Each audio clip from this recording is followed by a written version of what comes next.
Listen up, everyone. This is Adam Grove from Backyard Crops, and I'm about to show you a gardening secret that most people completely ignore.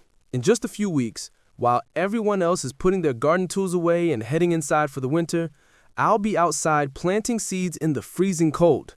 And here's the thing, this isn't some crazy experiment. This is how nature has been doing it for thousands of years. The plants I grow this way actually sprout faster and stronger than anything I start indoors. By the time spring arrives, I'll have a massive head start that most gardeners miss entirely. Sound interesting? Stick around because I'm breaking down exactly how to make this work in your garden too. If you haven't already, please hit that subscribe button. New gardening videos drop every week and you don't want to miss these game-changing techniques. Drop a like on this video and let me know in the comments if you've ever tried winter seed starting before. Part 1. Understanding the timing. Let me paint the picture here. At Backyard Crops headquarters, we're officially deep into December now. The ground is covered in snow and the temperatures have dropped so cold that it hurts to be outside for more than a few minutes. My fingers are absolutely numb, the camera battery is struggling, and honestly, it feels like everything wants to pack up and move somewhere warm. But this is exactly when the real gardening magic happens. While everyone else is storing away their seed starting supplies and winterizing their gardens, our team here at Backyard Crops is doing something completely different. We're bundling up and heading outside to plant seeds directly into the snow. I know this sounds backwards, I know it seems impossible, but trust me, this method works incredibly well and it's rooted in real plant science. The foundation of this technique is something called cold stratification. Let me explain what that means in simple terms. Cold stratification is basically a way to wake up a plant's internal clock. Think of it like setting a biological timer. Many seeds have been sitting dormant in nature, waiting for winter to pass before they're ready to grow. When they experience extended cold temperatures, it signals to the seed that it's time to prepare for spring. Part 2. How cold stratification actually works. Here's where it gets interesting. In 2018, scientists conducted what's called a meta-analysis. A meta-analysis is when researchers take dozens of different studies on the same topic and combine all the data together to find patterns. They focused specifically on perennials, seeds, and stratification. The results were stunning. The research showed that approximately 60% of all perennial plants actually require some form of cold stratification to germinate successfully. That's more than half of all perennials. And guess what? We can create the perfect conditions for stratification right in our own gardens during winter. The snow method is actually superior to starting seeds indoors because snow provides something that indoor growing spaces can't. Snow offers an incredibly stable temperature. Unlike a heated greenhouse or your warm kitchen windowsill where temperatures fluctuate constantly throughout the day, snow melts and freezes at a constant rate. The temperature changes happen gradually and evenly. This stability is exactly what these seeds need to germinate successfully. Your indoor setup will have temperature swings that stress the seeds. Snow won't. Part 3. The seeds you can plant now. Let me walk through the specific seeds that work beautifully with this winter sowing method. I'm going to give each category a number so you can follow along and remember them easily. Seed category number 1, native wildflowers. Starting with native wildflowers, this is the obvious choice for winter seed sowing, and it's one of my personal favorites. People often think wildflowers are limited to just a few options like coneflowers or black-eyed Susans or milkweed. That's not even close to the full picture. There are literally dozens of different wildflower varieties available, each with different colors and different growing characteristics. I have multiple varieties growing in my garden right now. Several years ago, I threw wildflower seeds directly onto snow in big piles, and almost all of them germinated beautifully. They've been thriving ever since. Wildflowers are incredibly forgiving, they attract pollinators, and they add stunning visual appeal to your garden. Seed category number 2, cold-tolerant vegetables. I absolutely love this category because these are the first fresh foods you can harvest from your garden in spring. I personally focus on spinach, but you have so many other options to choose from. You can plant spinach, kale, Swiss chard, mustard greens, carrots, and even beets. Here's what makes this so valuable. These vegetables will begin germinating the exact moment the soil temperature reaches 5 degrees Celsius. Until that point, they're completely protected and supported by the blanket of snow above them. They remain dormant and safe underground. The moment conditions improve, they sprout. And I'm telling you, from personal experience, you will have a harvest that arrives weeks earlier than anything you start indoors. Beyond the speed advantage, there's another huge benefit. Because these seedlings have a head start underground, they're better established before pests arrive in spring. There's less pest pressure on the young plants because they've already developed stronger root systems and true leaves before insects become active. It's like giving your vegetables armor before the battle begins. Moving along to perennial herbs. These woody plants that come back year after year respond really well to winter sowing. Chives, sage, and thyme are all excellent choices. These herbs are tough, they're useful in the kitchen, and they'll establish themselves much faster when started from winter-sown seeds compared to indoor starting. Seed category number 4, specialty berries. Here's something that might surprise you. Alpine strawberries respond really well to winter sowing. These smaller cousins of regular strawberries are perfect for containers or garden borders, and winter sowing gives them a tremendous advantage. They germinate prolifically when exposed to cold stratification, and you'll have thriving plants by early summer. Part 4, the critical timing details. Now, let's talk about timing because this is absolutely essential. Getting the timing wrong will waste your seeds, so pay close attention here. The first timing requirement is that your daytime temperatures need to be consistently below 0 Celsius. Not sometimes below 0, not occasionally below 0, consistently. I'm looking at the forecast right now, and we're hovering around plus 10 Celsius during the day. That's too warm. I need to wait for a solid cold period to move in. If I plant seeds now, and then we get a warm spell, those seeds might start germinating prematurely, and then they'll freeze and die. That would be a disaster. So I'm going to be patient and wait for the cold to really settle in. The second timing requirement involves soil conditions. You need to check that the soil is frozen to a depth of 2 to 5 centimeters. The soil deeper down might still be unfrozen, but those top few centimeters need to be solid frozen. Why does this matter? Because frozen soil prevents water from penetrating downward, and that means the seeds won't germinate too early. If soil is still soft and workable, water can reach those seeds, moisture activates them, and they might germinate weeks before spring actually arrives.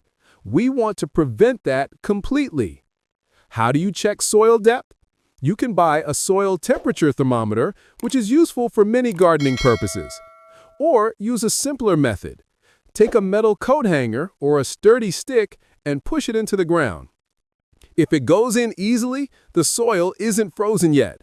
If you feel resistance and the ground is rock hard, then you've got proper frozen soil. This simple test takes 30 seconds and tells you everything you need to know. Part 5. The actual planting process. Once you've confirmed that conditions are right, here's exactly what you do.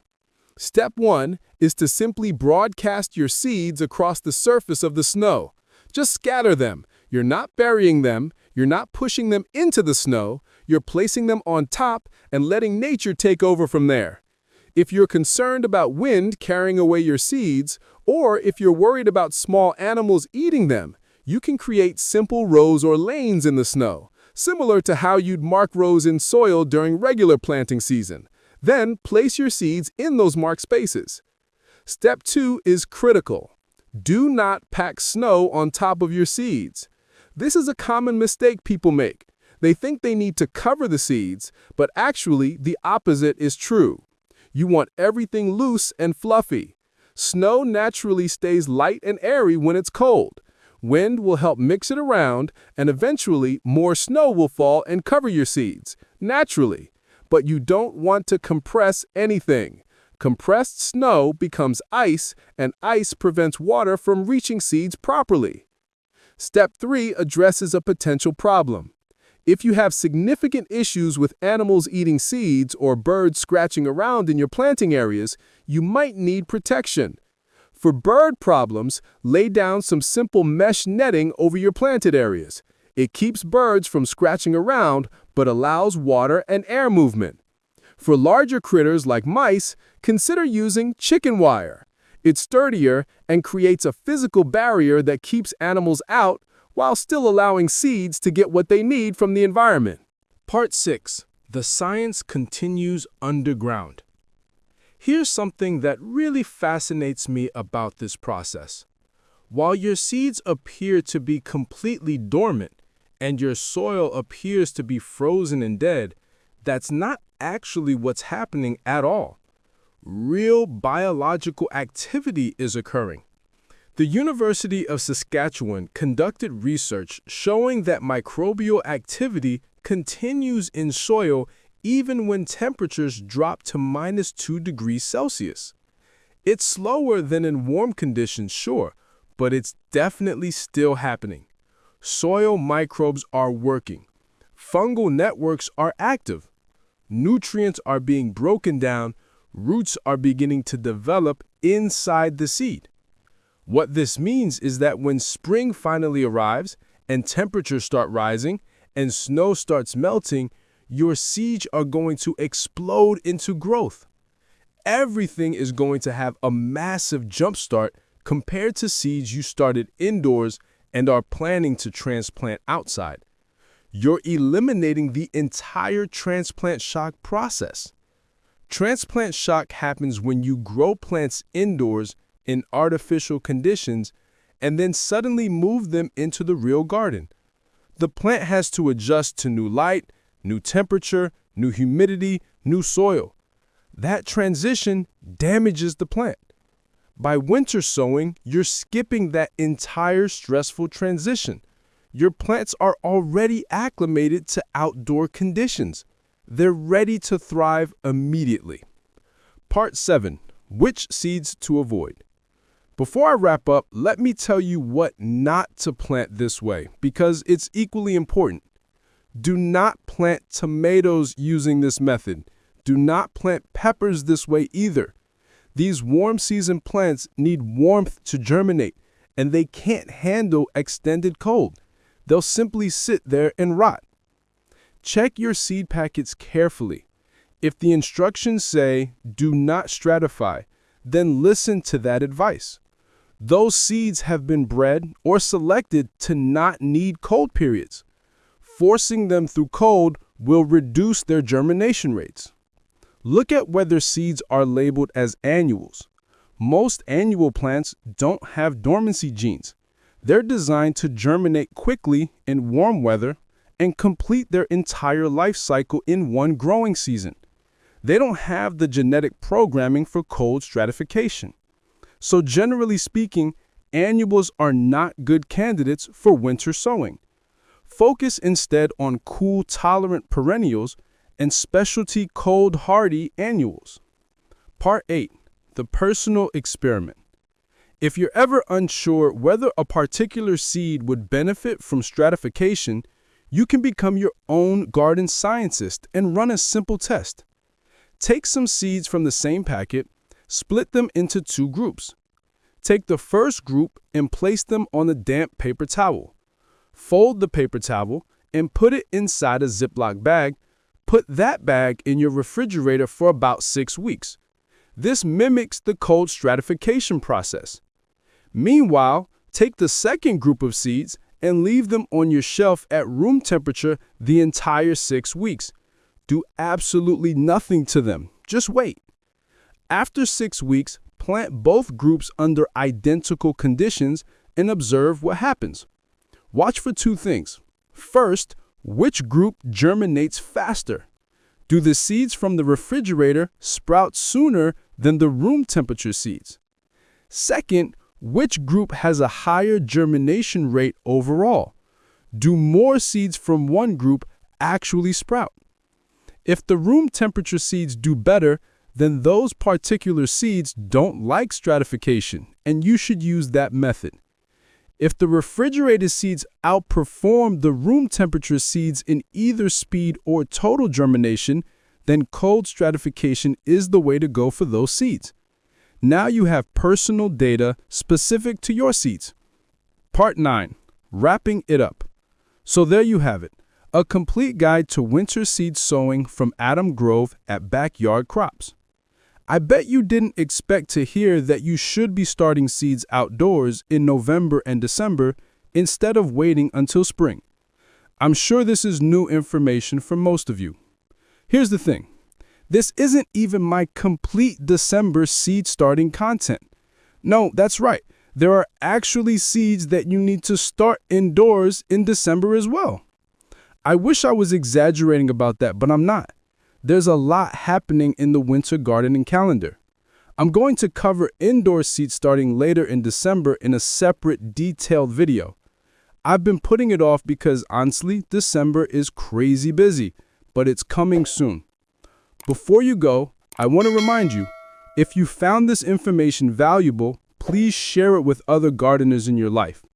Comment below and let me know if you've already tried winter seed sowing or if you're planning to try it this year.